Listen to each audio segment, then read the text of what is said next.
Chapter 17. 6 days later, Jesus took Peter and the two brothers, James and John, and led them up a high mountain to be alone. As the men watched, Jesus' appearance was transformed, so that his face shone like the sun, and his clothes became as white as light. Suddenly, Moses and Elijah appeared and began talking with Jesus. Peter exclaimed, "Lord, it's wonderful for us to be here. If you want, I'll make 3 shelters as memorials, one for you, one for Moses, and one for Elijah."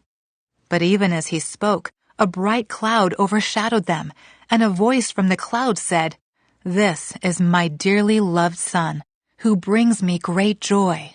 Listen to him." The disciples were terrified and fell face down on the ground. Then Jesus came over and touched them. "Get up," he said. "Don't be afraid." And when they looked up, Moses and Elijah were gone, and they saw only Jesus.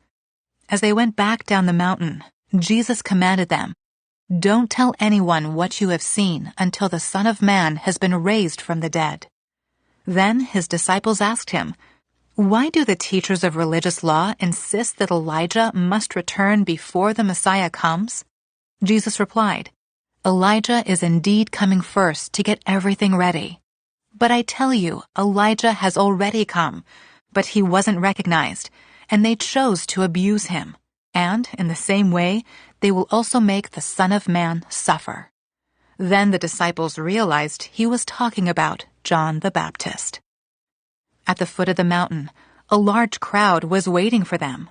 A man came and knelt before Jesus and said, "Lord, have mercy on my son. He has seizures and suffers terribly. He often falls into the fire or into the water. So I brought him to your disciples, but they couldn't heal him." Jesus said, "You faithless and corrupt people. How long must I be with you? How long must I put up with you? Bring the boy here to me." Then Jesus rebuked the demon in the boy, and it left him. From that moment, the boy was well. Afterward, the disciples asked Jesus privately, "Why couldn't we cast out that demon?" "You don't have enough faith," Jesus told them. "I tell you the truth. If you had faith, even as small as a mustard seed, you could say to this mountain, 'Move from here to there,' and it would move. Nothing would be impossible."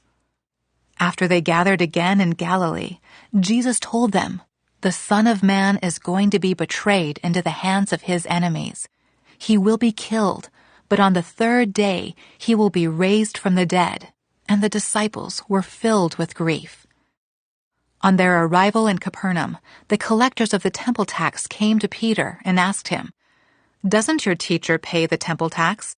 "Yes, he does," Peter replied. Then he went into the house, but before he had a chance to speak, Jesus asked him, "What do you think, Peter? Do kings tax their own people or the people they have conquered?" "They tax the people they have conquered," Peter replied. "Well then," Jesus said, "the citizens are free. However, we don't want to offend them, so go down to the lake and throw in a line.